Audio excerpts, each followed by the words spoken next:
Well, hey, everybody. Hi, Jeff. And there's Amby. Hey, Amby. Hey, Jeff, how are you? How are things up there today? Very rainy this afternoon. You were right about the morning weather, but it's pretty torrential right now. Oh, my gosh. Well, Connecticut in May. It's been a wet and cold spring, actually. We're ready for summer. Wow, I'll bet. Well, we're getting ready to go. So, Brendan, what is our status report right now? We are live right now. Let's see. We are live with.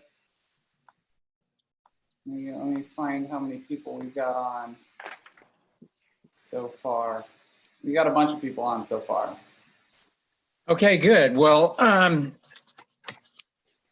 Amby, let's just do a little chit-chatting before we start, because even though it was a surprise earlier, we sort of let the Amby out of the bag yesterday, so they know that you are going to be here. So you told me that during this pandemic, you have been extending what you'd been doing before, and that is as cross-training on an exercise bicycle. Is that correct? That's correct. But Jeff, I have to start with a little surprise for you. I don't know if I can do this with this camera. Let's see. Okay, you're going to try. Have any idea what this is? Well, that's an antique. It's a stopwatch. It's a J. Elmer Swanson original. Oh my gosh, our coach at Wesleyan, Elmer lived by that stopwatch. He had oh my gosh. And this one was bequeathed to me a couple of years ago, and I haven't done much with it, but wait for you to show up. But it's fun to have around, and it's a good memory. It is. Go ahead. So you asked me about my training, and my pandemic training hasn't been that much different from normal because, frankly, I live in a small part of the world where we've been lucky so far. I don't want to say we're in a bubble. I don't want to say that nobody here has been ill or nobody has died, but we've had very little of it. So I can run outdoors anytime I want, pretty much anywhere I want. I actually carry a mask with me, and I put it up occasionally because I just kind of think it's a good faith thing to do, but I'm mostly running unmasked. And of course, keeping my distance from people. And I'm certainly not in heavy training. Most of what I've been doing has been 3 to maybe 6 miles 3 or 4 times a week. So it's not a lot. But I do, as you know, I spend a lot of time on a recumbent exercise bicycle that I've had at home for 25 years now. So I'll sit on there for an hour a day, just reading magazines and articles and newspapers. And it's not training. I'm not doing intervals. I'm not doing resistance. I'm not trying to burn calories. I'm just kind of moving a little bit and reading stuff and keeping my brain stimulated enough so maybe I soak in some of the things I'm reading. Well, that's backed up by very good research. Besides, it makes you feel better than just sitting there hour after hour.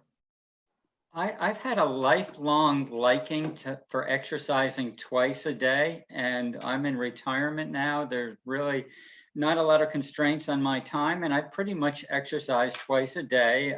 I'm an unabashed exercise addict, which only means that I feel better when I'm exercising and after. So I will do twice a day for 40 to 60 minutes a day, and it's working. It feels good, and so I'm not going to stop at this point. I discovered that myself. I told you that I have one of those elliptical bicycles, and I put it on a trainer. And we have it in our backyard, just looking out over the forest. And I decided to just give it a try. So I do half an hour in the morning And that felt so good that I also do half an hour in the afternoon. And then I get in my running somewhere in between. So yeah, it's something we can get addicted to in a positive way. There are worse addictions, I guess. Well, I certainly feel good about it. As I said, it fits into my life very comfortably now, thank goodness. I've been living back home in Mystic, Connecticut for 6 years since retiring from Runner's World. And I have to say, life is pretty good. Lots of old friends here. I actually live a couple of miles from the training courses that I used to run when I was in college with you. And I might have been doing, as you know, 100, 120 miles a week in those days, 10 miles in the morning, 9 miles in the afternoon. I'm running the same darn courses now. It's just that they take 50% longer to get around them. Well, that is true, but if you can just sort of let the ego be parked somewhere, life would be okay. What do you got? Well, Brennan, what do you think? Yeah, I mean, we've got 130 people on already. Good. So let's I think just let's get started. Good. Sounds great. Well, I just want to welcome everybody and thank you for joining us at this very unusual time in history, particularly running history. All of us in the extended Galloway family are here to support the entire running community through all of this. And we are continually adding new ways to stay connected. This is one of them.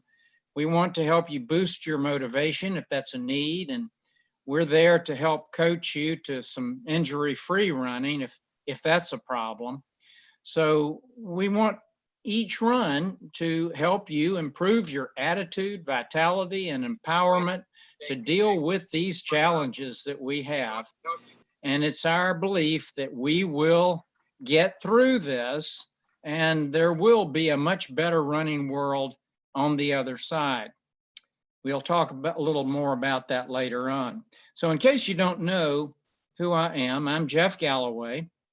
And from the very first day that I ran with my cross-country team as a fat 13-year-old, each workout has delivered an attitude-changing enthusiasm and enhancement to my mind, body, and spirit.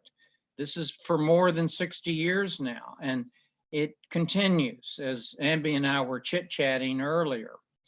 The bonding, the trust, and the support that I experienced also on that first team during the first couple of weeks and in runs with groups around the world since have shown me that this trust and this bonding and this support for one another is not just in one country or another, it's throughout the world, and it's inherent in the running culture. We want to develop that and support you in bringing you back into that if you've walked away from it. During these unusual times, we need our running more than ever, and we benefit more than doing anything else. So thanks for joining us, and let's get on with the show. So the other major thing that you need to know about my history is that I opened the first running specialty store in the US. And from that very first day, it was my mission not to make a lot of money, but to be able to help people improve the quality of their life through running and exercise. And today, we want to celebrate this. And we've got some fun, some good information, and we want you to get in touch with us if you need more. So I want to tell you personally that I care about every single one of you in your running happiness and in your desire to stay injury-free. So please don't hesitate to email me if you ever have any questions. And my email is jfg@jeffgalloway.com. So let's meet my team here. They are the ones that do the work. They are working behind the scenes You may see me at Disney or some other race, but they're the ones that are producing our wonderful running retreats, our running schools, online classes, our Galloway training groups, our events, and more. First, my family, Barbara Galloway, she has been part of the team for 45 years now. Brennan Galloway, who I'm proud to say has joined our company and works day to day on not just our Galloway productions as he is today, but also on our Phidippides store. Then we have his brother, Weston Galloway, and Carissa Galloway. They are in Orlando today, waiting for Carissa's new baby and our new grandchild to be coming out in another few weeks. We hope it'll be a few weeks and not a week or so. And they are, both Weston and Carissa are involved. Carissa just finished teaching a class in nutrition. She's a registered dietitian and a really good one. She's our chief nutrition consultant. So our office staff, composed of Michelle Langevin, who is our chief operating officer, amazing race producer, event producer. She gets it done and follows the details. Then her right-hand person is Kelsey Douglas. She particularly organizes the schools that some of you have been involved with, our running schools, done once a month. Then there's Susan Kolbinski, who handles our retreats, started with Tahoe and now Carmel, and our ones that are done on the Panhandle of Florida. Our chief training officer is Chris Twiggs, who's with us today. He is the coach for Customize, and he will be on to talk to you in a little bit. And Kelly Tenney is with us. She is our social media director. Our design manager is Joanna Carlson. Amy Goddard should be with us today if reception is okay. She's our physical training advisor. She is a PT. Our chief medical advisor is Dr. Ruth Parker, and Dr. Dave Hannaford is our chief injury consultant. I wrote the book Running Injuries with Dave. We have a lot of our amazing Galloway training program directors in more than 50 locations. And we really appreciate the volunteer support from hundreds of supporters throughout the year and throughout the world. You've chipped in to help fill in the gaps as our stress and strains have gone during this trying period. And then we have our reindeer specialist, who's Dr. Elmo Shropshire. Elmo is the singer of Grandma Got Run Over by a Reindeer, but he's a close friend, and he also is a coaching client of mine. And just a couple of years ago, I finally got him to use my Run, Walk, Run in his races. Elmo is an age group runner for Masters running in USA running and USA track and field. And he has really improved his performance dramatically. In December, for example, Elmo won the national championship in the 5K cross country. And he hauled down his competition during the last, I guess the last half mile. He caught up with him and passed 8 in a row. And he did that by running 3 minutes and walking 20 to 30 seconds. So don't count out walk breaks being able to help you in a race. Okay, in this show, you're going to be hearing from our special guest, Amby Burfoot, our running shoe expert, Sloan Ware, who's general manager of my Phidippides store. You're going to hear from Galloway Customized coach, Chris Twiggs, and you're going to have the opportunity to ask the questions that you want.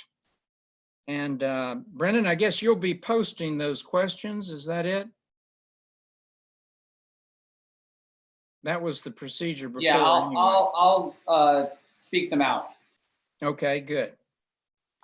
Well, to introduce the star of the show, I'm going to ask him front off that today is an anniversary. 44 years ago, you know what we were doing, Amby? No, I hadn't thought of today being an anniversary. It wasn't the day I got married, and I've forgotten all the others. But well, there's a reason why you and I may have forgotten what we were doing 44 years ago, because we were in the Olympic trials in 1976. Of course. And I finished just ahead of you. I was 9th and you were 10th. And of course, both of us were trying for places that were much higher than that. But this is the day when that happened 44 years ago. Now, Amby, before Amby was editor-in-chief of Runner's World, and before he won the Boston Marathon, he was first an average high school and Wesleyan University distance runner, but he was also dorm roommate of me. So he was a very special guy in my life. His pioneering of 100+ miles per week for collegiate running paid off in his 1968 Boston Marathon victory and national NC2A ranking. He began writing for Runner's World and then served as editor-in-chief for more than 20 years. And it was his leadership that made Runner's World the cultural center of running that it enjoyed during that era. So Amby and I are going to banter a little bit first. And Amby, we have a request for your favorite Jeff Galloway story. Yeah, I've got two, but I can go through them quickly. And these are fond stories. They're not digging on Jeff's stories. Sorry to disappoint you all. They're training. I mean, we spent so many hours training. Training was our life back then in those days. And I remember you were at Wesleyan a year or two ahead of me, and I came there as a freshman. And one crisp October afternoon, you told me we were going to run 40 times 400 on the grass, barefoot, around the football field, which didn't have a stadium. It was just a grassy track around the football field with a 100-meter jog. And I'm like, I follow Jeff, so I'm doing what Jeff says. And I think that was one of the few times in my life I truly experienced a runner's high, not just because we were doing this incredible workout, but it was a gorgeous day. And what I remember kinesthetically was the temperature dropped on late October afternoon, probably 5:30. And I remember my feet getting cold on the wet grass as we were running 400s around that field and getting through the workout with you. And then secondly, I remember my freshman year for Thanksgiving, you came home to my family's house because going back to Atlanta was too far for a short weekend. And we went out for a 25-mile run with John J. Kelly, the Boston Marathon winner, two-time Olympian. On what and your coach, too. And my coach, my high school inspiration, on what he called the Narragansett Indian Trail. And it was barely a trail. It was a lot of hills, a lot of rocks, a lot of streams to cross, a lot of fallen trees to hurdle. And it was a 20 or 25-mile run on the trail, which was equivalent to like 5 or 10 miles further if it had been the road. And with about 3 miles to go, the two of you guys, being older and stronger and more marathon trained than me, broke away. And I watched you descending into the distance with Kelly. And I'm not quite sure how I got back myself that day because it finished on the top of a local mountain. But I did finish the run, and I remember being impressed by how strongly both of you, but particularly you, ran that day, because Kelly was a marathon champ. You were still a developing runner like me, but you had a lot of power that day. Well, I apologize for running away from you there. And we all, and I really deeply appreciate you and your family's interest and support of me when I was there. I deeply enjoyed those visits down to the seacoast and the runs with all of you there. What a wonderful part of my memory bank that is. One of the first memories that I have of you, because I was searching back through it, and the one thing that hit me really quickly was that you really love peanut butter and jam. And it was unusual to me because us Southerners love peanut butter and various things on peanut butter. But the folks up north of the Mason-Dixon line that I had met weren't that strong on peanut butter, but you were. And I knew that you were my buddy because of that. We had bonded with peanut butter, stuck together with peanut butter. One question that it's on a lot of people's minds in our audience. What are your thoughts on running during this unique period? Well, my principal thoughts would be to continue running, continue your routine in the most healthful way possible. And in this situation, it means not just healthful for yourself, but for everyone in your community.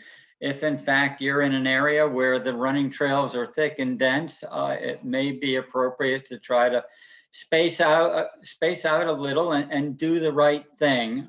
I actually believe that as we learn a little bit more about this COVID, and we're really at the beginning of the learning curve, we are finding out that outdoor running, at least, is not terribly dangerous, even though people have come up with all these crazy wind models. The fact is that the outdoor air does a lot to disperse droplets and move them away from us. So I don't think it's a dangerous place. I think the gyms may be a while before they're open. But the second thing is, it's a great time to sort of relax and enjoy your running. There's not a lot of need to do speed work or time trials or hill repeat. There's a lot of stuff you don't need to be doing at this point. There's not only is there not an Olympic trials coming up in a month, but there's not even a local 10K coming up in a month in most places. So I would say it's a great time to focus on being really healthy. If you've had a little injuries in recent past, it's a great time to work on getting over those. And of course, it's always a good time for runners to perhaps be doing a little bit more cross training in appropriate ways to keep the legs as fresh and strong as possible. Very good suggestions, and we will come back to Amby a little bit later in the show here. Right now, I'd like to shift gears, and do we have Sloan Ware available? Here. Great, Sloan. Sloan is the general manager of our Fidivity stores in Atlanta, and he has volunteered to give a talk about when to replace shoes. With so many running stores shut down, we have decided to stay open either by online, which Brennan put up on online for us, or curbside pickup. So we're working with people there, but a lot of people are simply not replacing shoes that may need to be replaced. And so could you give us your guide on when to replace a shoe? Absolutely, thanks, Jeff. So like most things, it varies. In general, when you wear out your running shoes depends on your running mechanics and the amount of running you're doing. But generally it ends up being around 300 to 500 miles. So it used to actually be a little bit more, but with running shoes becoming lighter weight, there is a durability trade-off there. So 300 to 500 miles is about what you can reasonably expect from a pair of running shoes. Your running isn't the only thing that is going to count towards those miles. So if you're using them to walk around, you're doing any sort of workouts in them, that counts towards that. And so it's almost less of a mileage thing than a time on your feet is what wears your shoes out. But a lot of people, that ends up being 300 to 500 miles. Some people, it kind of clusters around 1 year. But the big thing to remember with your running shoes is that they're somewhat like a tire. So you can have a tire that has no tread, and you can have a tire that's flat. And either way, you need a new tire, and that's how your running shoes are. So if you're looking at the tread of your shoes and there's still some good tread there, there still could be a chance that your shoe is worn out if you're running on a non-abrasive surface like a treadmill, for instance. So keep that in mind. 300 to 500 miles is probably the best indicator, but the other thing you can do is try on a fresh pair. And if you notice a big difference, it's probably time to get a new pair. And the last thing is your shoes being worn out is not a binary thing. It's not like one day you wake up and your shoes are done, don't ever run into them again. So what I do with my shoes, and I think Jeff does this with his shoes, is start working in a new pair of shoes before that old pair is worn out. And so I'll use my newer, fresher pair of shoes for my more important runs, the longer runs, the tempo runs, any sort of special workout. And then use the older shoe for just my daily mileage. And that way you can sort of maximize the mileage of both shoes. Well, thank you, Sloan. But one more thing, are you going to give the folks a discount code for the store? Yes. So our online store is shop.fidipides.com. And if you use the promo code JFG2020, you will get 15% off. That is JFG 2020 for 15% off, but you have to promise to not tell my boss that you're getting the discount. I didn't hear. My hands are over my ears. Okay, Chris Twiggs, are you available to talk about some of the inspirational stories that you've heard during this pandemic episode with your runners, your customized training runners? Oh, I would absolutely love to. You know, it's a trying time for all of our athletes. We had a lot of races on the schedule, and those races are not all still on the schedule. Some of them have been shifted to the fall or to the winter, where we're hoping they might still happen. Some of them are virtual now, and who knows about some of the others. But every day I'm getting feedback from the people that are doing Galloway customized training about the great ways that they are still getting out and running and the fun things that they are doing. And they are inspiring. And I could probably fill up the rest of our time talking about all these, but I'll just give you a few quick examples. One of them is this lovely lady, Beverly, who signed up, brand new runner, and she wanted to do it right. She didn't want to get injured. And so she signed up to do some local 5Ks. And then she started thinking, maybe I wanted to do collect different distances, signed up for a 7K, signed up for a 12K. Well, then she found out about virtual races. Even before the lockdown started happening, she discovered some virtual races. I can't stop her now. She is doing so many virtual races, including half marathons, virtual half marathons. And of course, we've got great news for her because we just launched a series of Jeff Galloway retro run half marathons with Final Surge. So there are 4 of those that she could sign up for if she wants to. But she's really inspiring. It's really neat to hear her talk when we do our weekly customized calls on Zoom, to hear her talk about these new races that she's found. She shows off her medals to everybody during the chats, and it's been a lot of fun to see and hear. Not all of the accomplishments and not all the inspirational things that I'm hearing are just about races, though. One nice thing about Galloway Customized is that we've got people from all over the world that are doing this. And one customized client, Krister, is in Sweden. And Jeff, he really inspired me because he told a story during one of our weekly chats about going out on a run and deciding that he wanted to take a snack with him. And so he carried this snack in a backpack on his run. And partway through the run, he stopped just for 5 or 6 minutes, and he enjoyed a drink and enjoyed his snack and enjoyed nature where he was. And then he finished the run. And actually, he brought this up as a question to me. He wanted to know. He said, I think this was a 14 or a 15 kilometer run I was supposed to do. And he was asking, was it okay that I took this break? And I just thought, oh my gosh, yes, it's wonderful that you took that break. And we all need to do. I challenged all the customized folks, and I did this myself, to pick a run where they could go out and carry a snack with them and find a destination that would be a beautiful place to pause and enjoy that snack and enjoy nature. Because while the races on our schedule may not be happening, nature is still there. I took a peanut butter and jelly sandwich and ran to the ocean, and I sat overlooking the ocean, and I enjoyed that snack, and I thanked Krister for that awesome idea, because it was very cool. We've got other customized runners that are still doing amazing things. One guy, Adam, started with us. You know, we have a thing called the Magic Mile that you came up with as a way of gauging our fitness and predicting race performance. Just in the last few months, he's been able to bring his Magic Mile time down, so that instead of, he started with us as a decent runner. I mean, we're all decent, right? But he started as a faster than average runner. He had a predicted marathon pace of about 10 minutes per mile.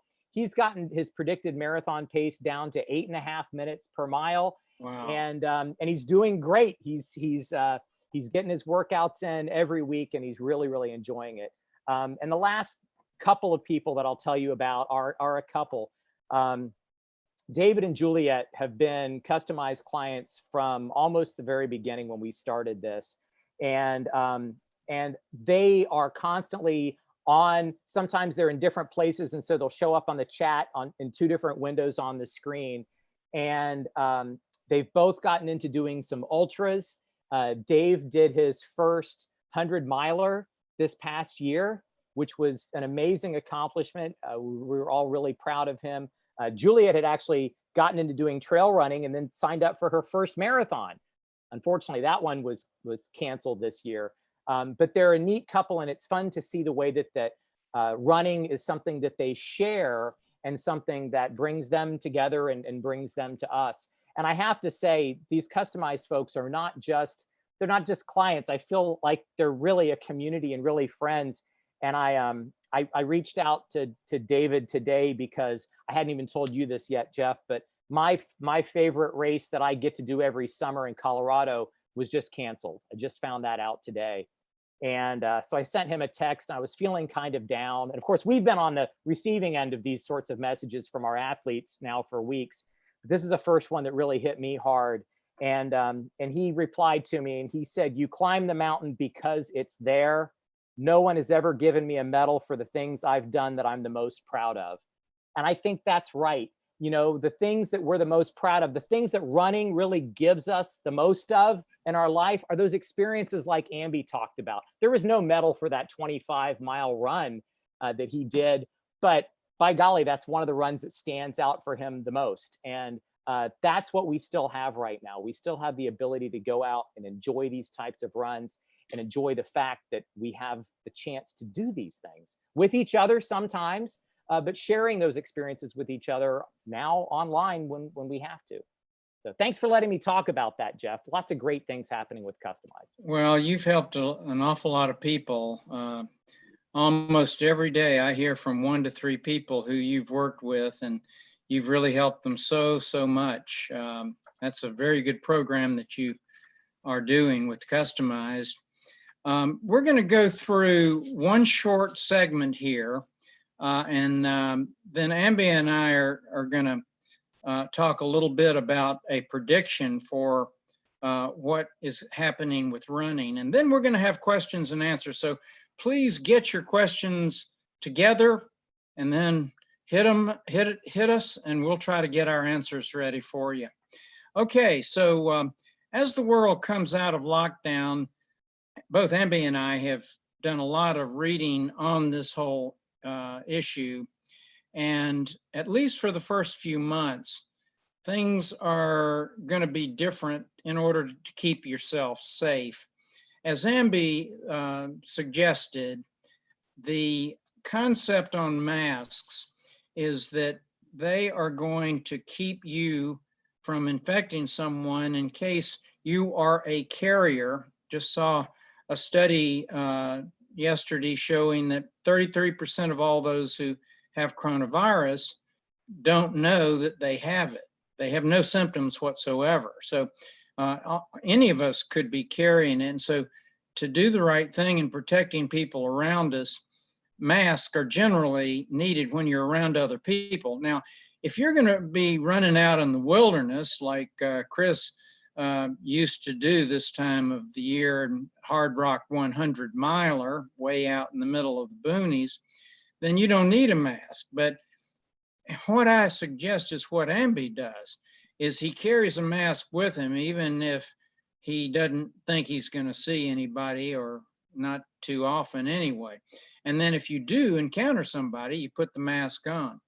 When running in a group, you really should be wearing a mask, even if you are more than 20 feet away. There are always places where the course is narrow and people stumble or whatever. So wear a mask, and that is going to give more protection for being able to talk to people. You want to stay at least, even if you're wearing a mask, you want to stay at least 6 feet, but it's better to have a greater distance between you and other people, whether they be walkers or people standing on the side of the trail, or a fellow runner. And if you do see someone, try to stay 20 feet away, because that's a safer amount of distance, according to Sanjay Gupta and a bunch of other researchers in that area. And finally, do as they say at the CDC and have said for years: wash your hands with soap for at least 20 seconds every time you come in. So one more segment, Amby, I'd like for you to come back in, and I want to tell you about a prediction that I have for what is going to happen to running, and I'd really like your thoughts on it. I am predicting that within the next 9 months, there's going to be a surge in running like we have never seen before. I'm basing this on the fact that there are so many people that are getting out and walking and running who haven't done it for years, and in some cases, people I've talked to have never done it. And they are appreciating the benefits that they get from it. And you know, most of us, that's why we're doing it to this day. We got those benefits early on. What are your opinions on this? My opinion is that it would be very smart for me, at least, not to make a prediction, because I'm not very good at predicting the future, whether it's stock market or whatever's going on out there. I certainly concur with you that there are a lot of people who have suddenly decided or discovered that it's a really good thing to get outside of the house or the apartment where they've been secluding in place, and get out and walk, run, bicycle, or whatever is going on. I understand bicycle sales are pretty high right now. I really don't know what to say about a long-term prediction. I think there's going to be a lot of people, when things return to normal, means they're going to go back to their 8-hour jobs and all the other things that may make it more difficult for them to find the time than it is right now. The only prediction that I'll make is that this has emphasized the stress release and mental benefits of running and regular exercise. As you and I know, many, many years ago, we just thought running was all about the heart benefits. And of course, those are very, very real. But in more recent times, we've found that the benefits of running extend as far as as health can go. And that certainly extends to the mental benefits, to relief from possible depression, low mood, anxiety, Alzheimer's in older individuals. And so this is really the frontier and the future of running, I believe. And of course, there is no more important part of our life than the mental part of our life. Our brains are effectively our lives, our perceptions, and our bodies. So I think people are getting the message and have gotten the message that running is a wonderful way to get stress relief and depression relief, and just sort of get out there, get away from it all, enjoy the environment, enjoy the fact that your body can move through the environment. Doesn't have to move like Usain Bolt. It can move at a nice, comfortable walk or a run walk. and the benefits are tremendous. And I think this will be the best thing that has, in the end, come out of COVID. So, Amby, what are you using now for Run, Walk, Run as a strategy? Here's my strategy, Jeff. I have a new strategy. That is a different one, a different interval every day, or a different ratio every day. My feeling is that, you know, there's no bad pace and there's no bad run walk ratio. So I will do my long runs. I'm almost embarrassed to say my long runs now are 4 minutes at a time and then a 1 minute walk. And that is the way I did my last 6 Boston marathons, and I finished them all in great shape, including that horrendous storm that we went into in 2018. So it has stood me very, very well, the test of time. And then other days, I might do 30-30. When I do, you know, I'll go a little faster and I'll consider that speed work. So by running anything from 30 seconds at a time up to most of the time, no more than 4 minutes, I feel like I'm covering a range of paces and getting a range of benefits for my heart, leg muscles, and whole body. And I kind of like the playful change from day to day. So if it's good enough for a Boston Marathon winner, it should be good enough for y'all out there. So thank you, Amby. And will you be available in case anybody here has questions right now? Of course. Can you stay? Great, super.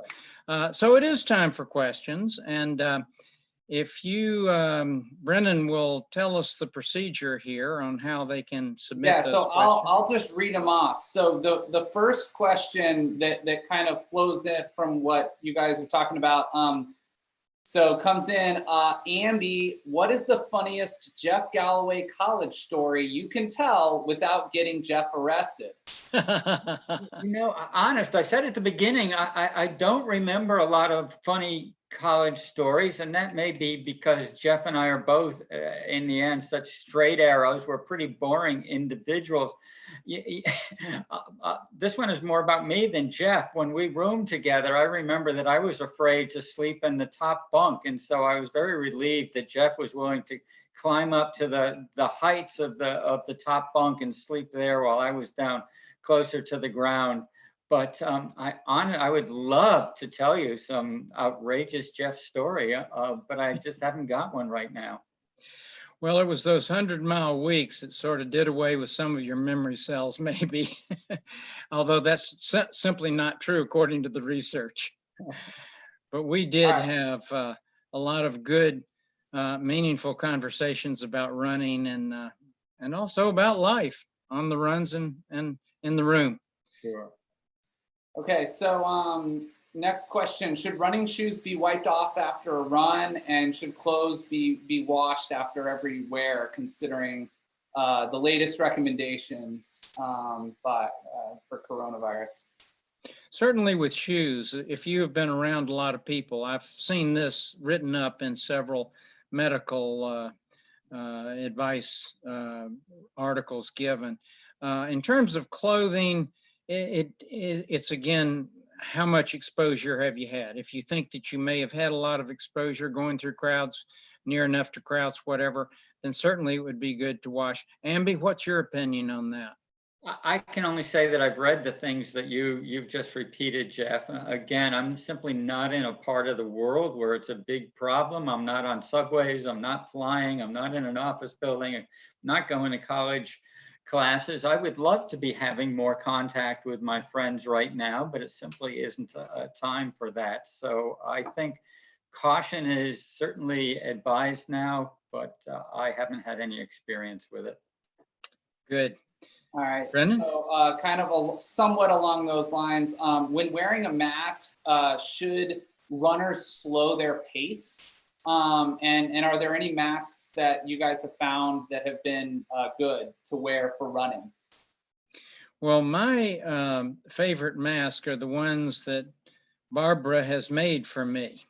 Barb is a mask maker and a good one. And so those masks I found, but she's not marketing those, of course. But I do not know of any mask by any that have been touted by runners as being easier to breathe or anything. Amby, have you? No, but I was going to raise this point earlier, and so I'm glad the question came in. Nobody has ever put on a running mask and thought, oh boy, this is making me feel really fast. I guess I'll drop the pace. It goes the other way, folks. So my message would be, you're worried about your health, not your minute per mile pace. If you slow down a little bit more, if your Garmin tells you that you were over 10 minutes instead of under, et cetera, this is not a time to be worried about that. That's perfectly natural. I don't love wearing my mask. And as soon as Sanjay Gupta and others tell me I don't have to, I'm going to get rid of it pretty darn quickly. But this is not a time to be worrying about the pace of your runs. This is just a time to be getting out there, relaxing, enjoying yourself, and waiting for a day when you won't have to wear that mask again. Well, I'm with you, Amby, and let me tell you that Sanjay is my guru about those types of advice, the type of advice given. He's a runner. He's a passionate runner. He loves running, and he tries to get out there whenever he can. And so is Dr. Fauci too. So, we've got two people right up at the top that are runners, and they're looking out for us. So listen to what they say. We wrote about Fauci back in the 80s during the AIDS epidemic, because he was at the middle of things there and was running more then than now. That was 30 years ago. But you can just look at the guy and see that he's energetic, sharp, fit, and ready to go. He's a runner. Brennan? Okay, so next, somebody was asking about a quick refresher on the arm exercise that you do to a demonstration on the arm exercise to improve running. Okay, and I will see if I can position my laptop so that I can sort of demo this. Let's see where this lies here. Okay, so the exercise starts with a handheld weight down by your side, and you move it over to about your belly button, and then very, very slowly move the weight up the center line of your body, a few inches away from the body, very slowly, all the way up to about eye level, and then you hold for 6 seconds and very slowly then bring it down. And the slow motion with the weight helps to strengthen a whole lot of the little muscles in your shoulders, neck, back, and abs, and the muscles up and down your spine. It really has been a great exercise, not just that I have used. Actually, I started using it when I was at Wesleyan, but I have been doing that ever since, and I've really taught that at our clinics and so forth, and I've had great feedback in being able to run more upright as a result of doing that exercise. I swear to God, I thought Jeff was demonstrating how to drink a mug of beer. You bring it up very slowly. Well, that's another technique too. We can give clinics on that too, I'm sure, Amby. I'll volunteer. All right, so Great. next question. How much distance do you recommend a 76-year-old runner doing daily? There's no amount that is set. It's all individual, and it's very individual as you get older. The bottom line is to look back at the distance that you have been able to handle without injury and then play with it. I would recommend at least 2 weeks a month in which you have less than that amount of mileage. And if you want to push the envelope a little, then one of those weeks you could actually go a little bit more than that, followed by a very easy week of mileage after that. But the whole bottom line on performance as you get older is that you really don't need as much hard work, and hard work as in speed work, can actually injure you. You're more prone to injury as a result of that. So the long runs done very slowly, or even walking the long runs, will build the endurance and give you all that endurance. And then doing some races as you get older, especially in the 80s. I have a number of e-coach clients of mine in their 80s, and they don't do a lick of speed work. They just enter 5Ks regularly, or 10Ks, or 8Ks, and then get their speed work in that way. So don't overdo it. Have fun, and don't get injured. All right, so next question. The walking portion of my runs has been longer than when I'm typically training for a marathon. As long as I keep up my goal running pace, does it matter?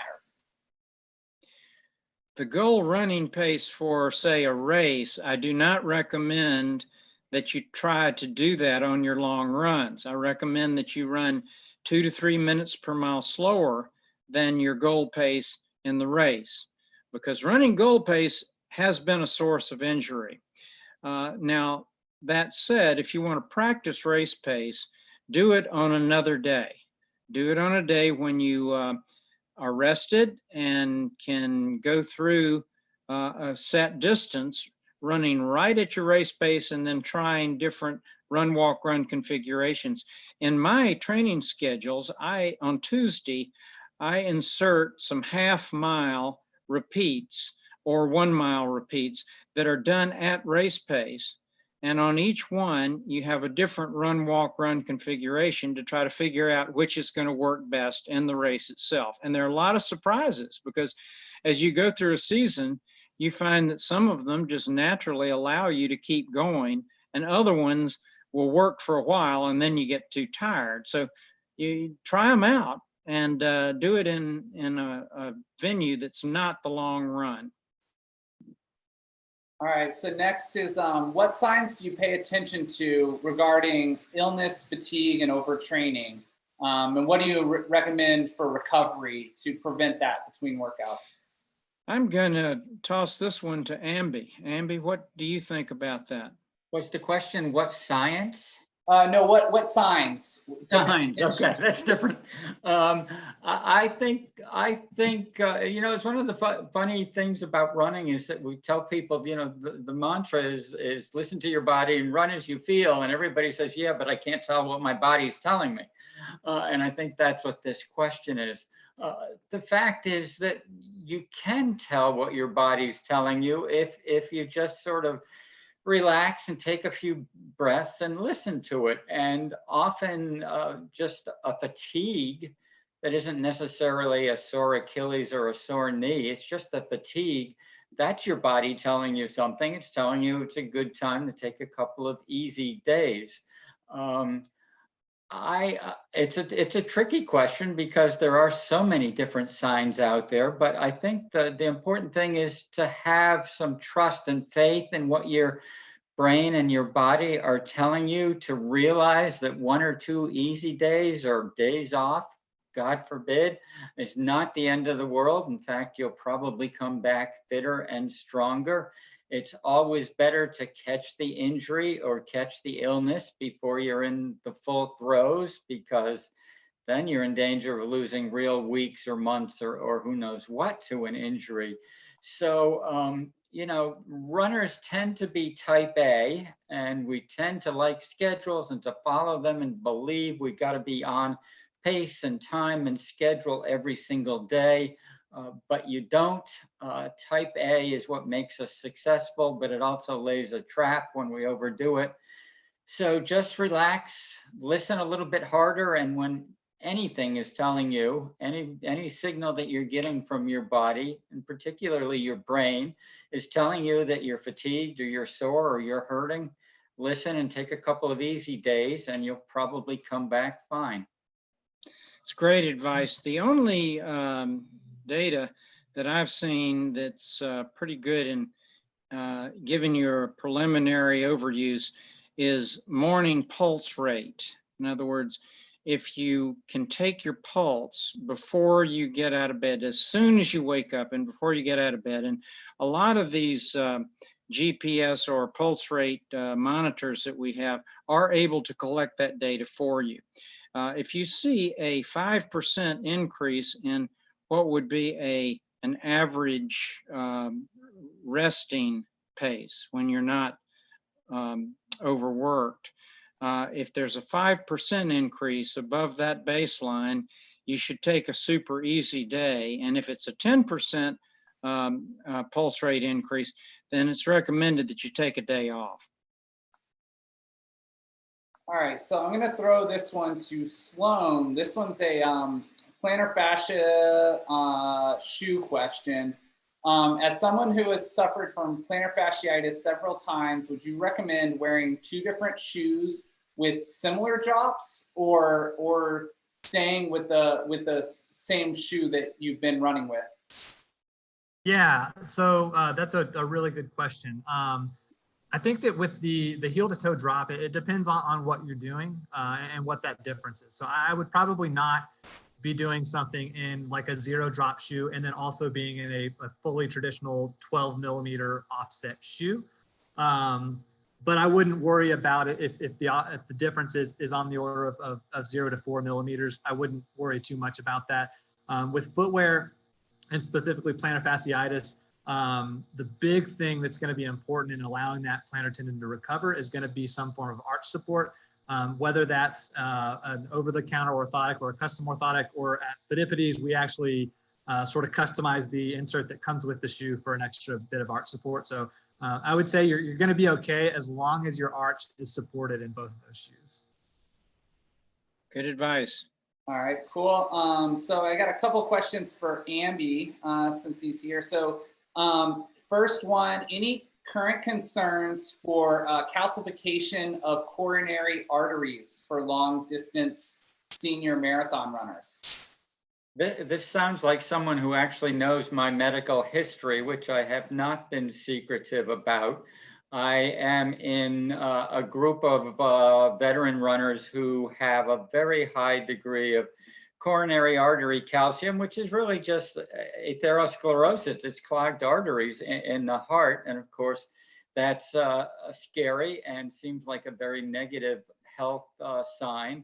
What cardiologists have discovered by studying people like myself and lots of other runners who kind of randomly, we don't know why, have this situation, is that while it's very bad for someone who's overweight and non-active and smoking cigarettes, it's not an increased risk for someone who's active and fit and has been running all their life and is still running. So I learned I had this condition about 6 years ago, and it really terrified me for a couple of years. And I really wondered which run I was gonna drop dead on. I kept going, but I was concerned about it. Now I'm much less concerned. I don't think about it. The research has been very, very good. That's not to say I have any illusions. I don't think I'm gonna live forever, and I don't think I'm gonna run forever, but it hasn't interfered with my running in any way. And most particularly, I don't have a single symptom. I keep on saying to my doc, my cardiologist, who's one of the best in the world, you know, when are you going to do something for me? When are you going to fix me? And he says, if you haven't got any symptoms, we're not doing anything for you, because anything we do is a negative. I mean, it's an invasion, and it could be lead to a bad situation. So we'll move fast when you need something, but until then, we're not doing anything. And fortunately, that's working. And I have high calcification too, Amby, so another thing that we share. Okay, and then another one for Amby is, since your 1999 book was about what you learned during your first 100,000 miles, what have you learned since then? That I've only gone, I haven't gone another 100,000 miles, so I haven't doubled my knowledge since then. What I've learned since then is that I get older and slower every day, and I don't like it one little bit. In fact, it really ticks me off. But there's not a lot that I seem to be able to do about it. And there are times when I train pretty hard now with only a very modest results for my efforts. And I can't understand how some other 70 and 75-year-olds are running as fast as they are, because they have left me in the dust. Notwithstanding all of that, I still enjoy my runs. I still enjoy feeling fit. I still enjoy going to races and place wherever I place. I still enjoy going to events and meeting these other 75-year-olds and asking them how they managed to run so fast. And, you know, everybody who runs fast trains hard, but nobody who runs fast really knows how they got fast. It just happened. They got lucky. I was fast when I was young, and I'm not fast now, and basically I'll take it. I've got no complaints. So yeah, you get a little bit older and wiser. I think I am better at listening to my body now than I was in the past. I had 10 years from 2010 to 2019 completely injury free, and then the last 6 months I've had this series of really, really minor stuff. But even though it was minor, I didn't run through anything, because it's much more important for me to be running healthy next month or 3 months from now than it was for me to be running harder when I had these injuries. So I didn't do a lot of running this winter, and I'm hoping to pick it up a little bit this summer and get back into a better rhythm. But I've learned to listen, and my goal is simply to keep running healthy as long as I can run, and to try and learn to accept being slow.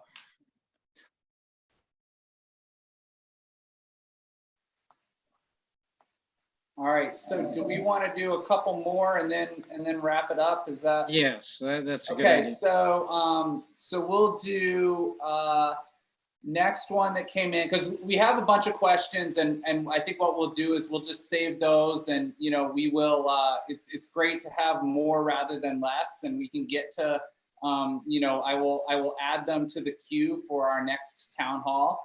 Good. So next one is, what are your thoughts on ultra running? Do you have max on distance, or is any distance okay with run, walk, run?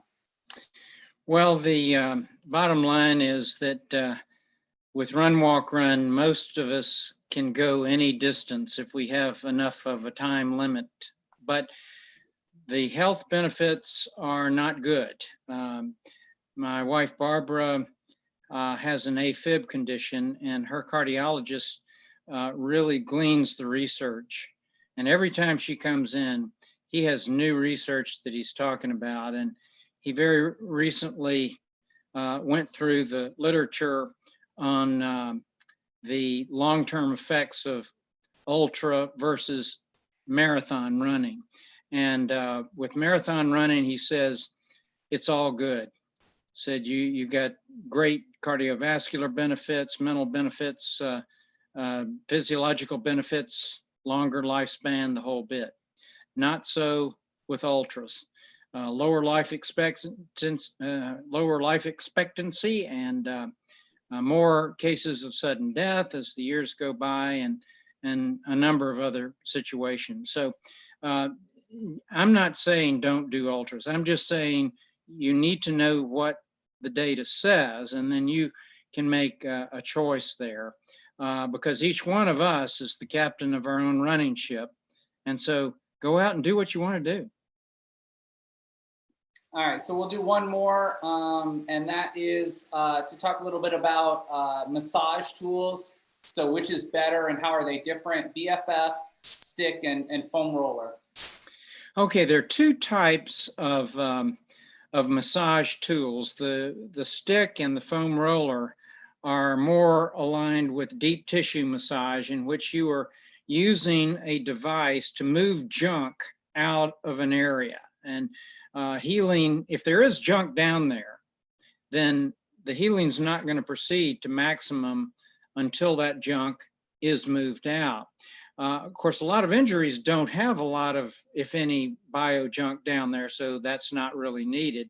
And I will tell you that the stick and the foam roller are painful. there's going to be some pain involved, as is the case when you do deep tissue massage with a practitioner. The BFF does a different type of massage.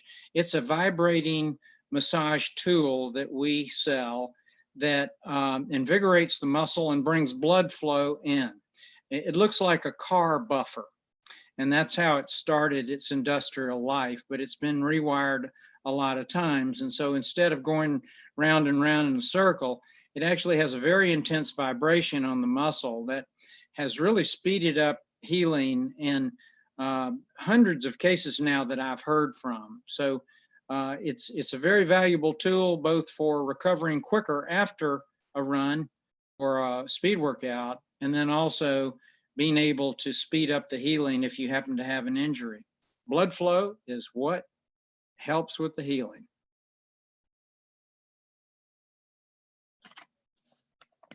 Okay, so I'll get one more in, which is, how does eating peanut butter pretzels help before running long distance? I'm just curious. Who?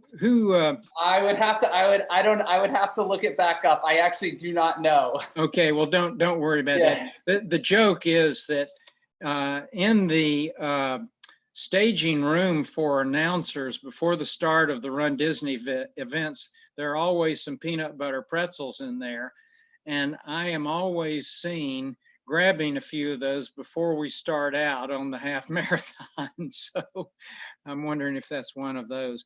Yeah.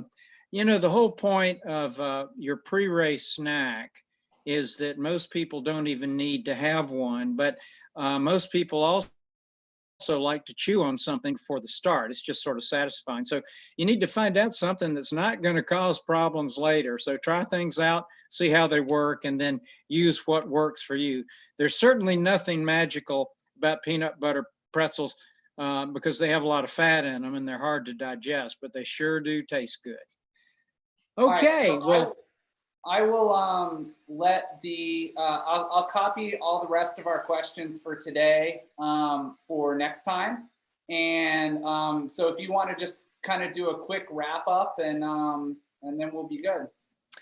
I will. And again, I want to thank Amby so much for being here. What a joy it is to share the stage with you, even though it's virtually. And I want to do as many of these as you want to do. This is wonderful to share this. Yeah, Thank you. My pleasure. Always great to see you and the wonderful crew that you work with. Well, thank you, and say hi to Christina. Sloan, thank you for being here. And Chris, thanks so much for your presentation. Brennan, thank you for production along with Chris.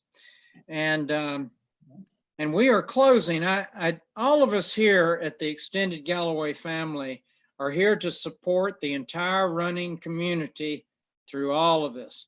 We are continuously adding new ways to stay connected, like this one, to boost your motivation, to provide coaching without injury.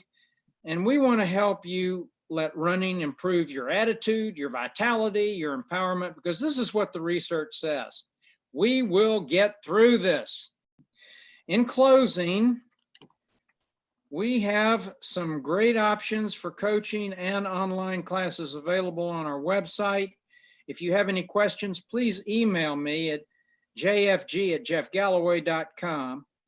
Our online community, Jeff Galloway Facebook page, is actually facebook.com Jeff Galloway fan. It's going to be posted in the notes of this. And please enroll in our free newsletter. We have a free newsletter at jeffgalloway.com. You can enroll there and you'll receive it every month free. And you can join our extended Galloway family. The links for this clinic will be posted in the chat room and in the video description. So please stay healthy, folks, and we look forward to seeing you the next time. And in X number of months, we'll see you and run together in person. Thank you. Thanks, Amby.